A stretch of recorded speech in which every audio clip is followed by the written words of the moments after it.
अध्याय 5 कबीर के दोहे। व्याख्या। कक्षा 8 विषय हिंदी किताब मल्हार। सांच बराबर तप नहीं, झूठ बराबर पाप, जाके हृदय सांच है, ता हृदय गुरु आप। व्याख्या। कबीर कहते हैं कि संसार में सत्य सांच से बड़ा कोई तप साधना नहीं है और झूठ से बड़ा कोई पाप नहीं है।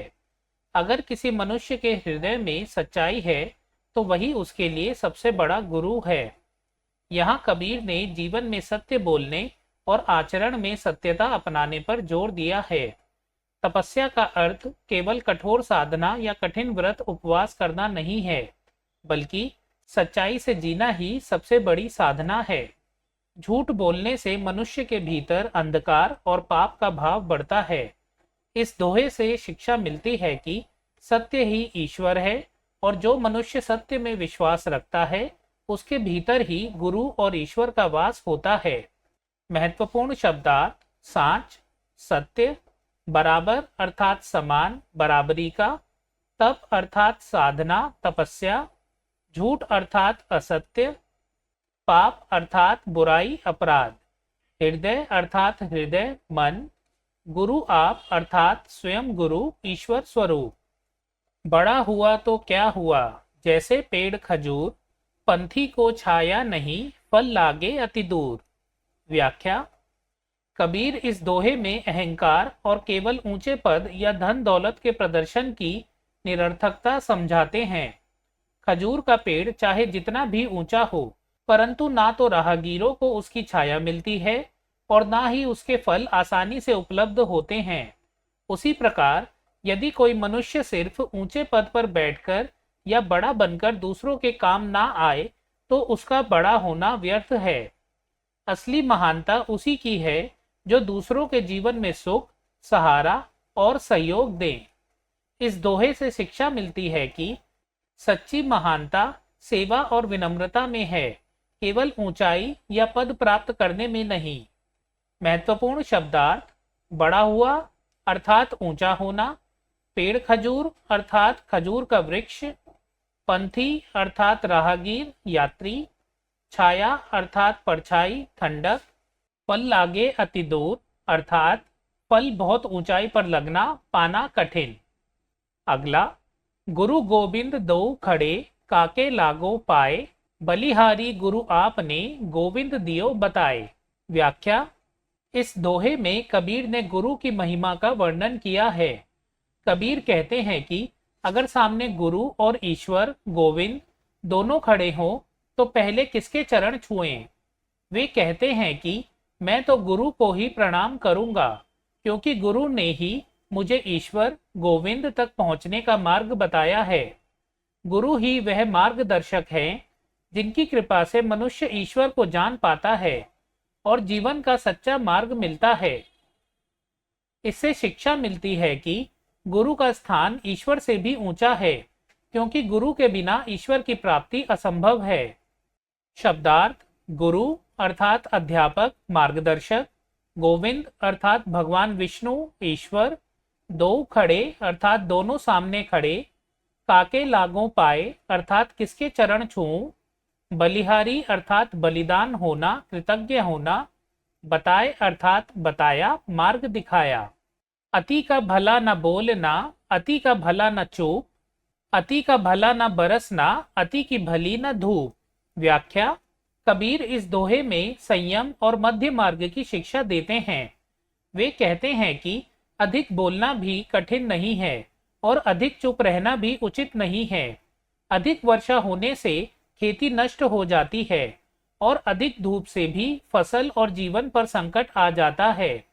इसी प्रकार किसी भी चीज की अत्यधिकता हानिकारक होती है। जीवन में हमेशा संतुलन बनाए रखना चाहिए।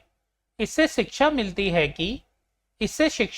है कि संयमित जीवन ही श्रेष्ठ जीवन है। हर काम सीमा में और संतुलित ढंग से करना चाहिए। महत्वपूर्ण शब्दार्थ।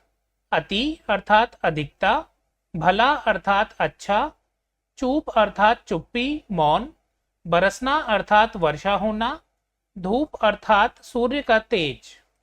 अगला। ऐसी बानी बोलिए मन का आपा खोए, औरन को शीतल करे आपहु शीतल होए। व्याख्या। कबीर कहते हैं कि हमें ऐसी वाणी बोलनी चाहिए जिससे हमारा अहंकार आपा मिट जाए और दूसरों के हृदय को शांति मिले। मधुर और सरल वाणी केवल दूसरों को ही आनंद नहीं देती, बल्कि स्वयं बोलने वाले को भी सुख और शांति का अनुभव होता है। कटु या कठोर वचन दूसरों को दुख पहुंचाते हैं और स्वयं के मन को भी अशांत करते हैं। शिक्षा। मधुर वाणी का प्रभाव जादू जैसा होता है, इसलिए हमें हमेशा विनम्र, मधुर और सरल भाषा का प्रयोग करना चाहिए। महत्वपूर्ण शब्दार्थ। बानी अर्थात वाणी, बोली। आपा अर्थात अहंकार, घमंड। शीतल अर्थात शीतल, ठंडक देने वाला। होए अर्थात मिट जाना। आपहू अर्थात स्वयं भी।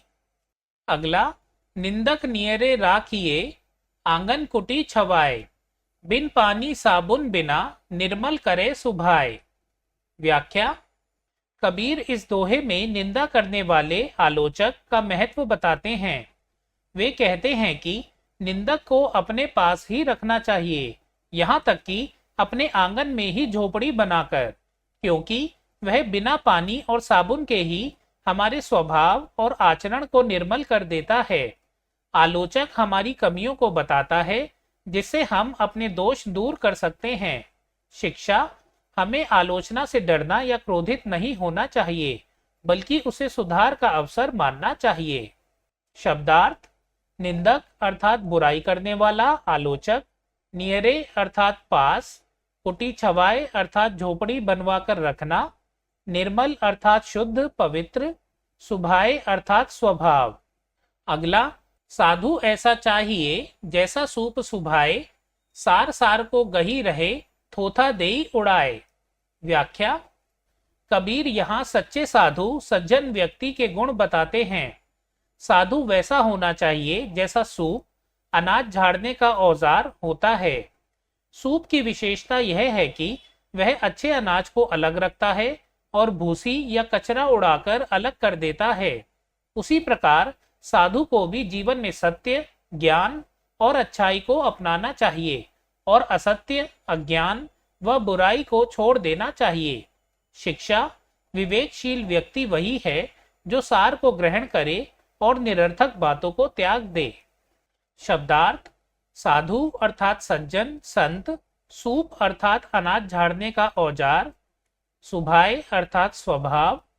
सार अर्थात असली, मूल्यवान। थोथा अर्थात बेकार, निरर्थक। उड़ाए अर्थात उड़ाना, अलग करना। अगला। कबीरा मन पंछी भया, भावे तहवा जाए।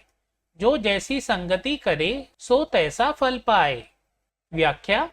कबीर कहते हैं कि मन एक पक्षी के समान है जो जहां चाहे उड़कर चला जाता है। मनुष्य का मन चंचल होता है, वह अलग अलग इच्छाओं और संगतियों की ओर भागता है। यदि मनुष्य अच्छी संगति करेगा तो उसे अच्छे फल मिलेंगे, और यदि बुरी संगति करेगा तो बुरे परिणाम भुगतने पड़ेंगे। शिक्षा।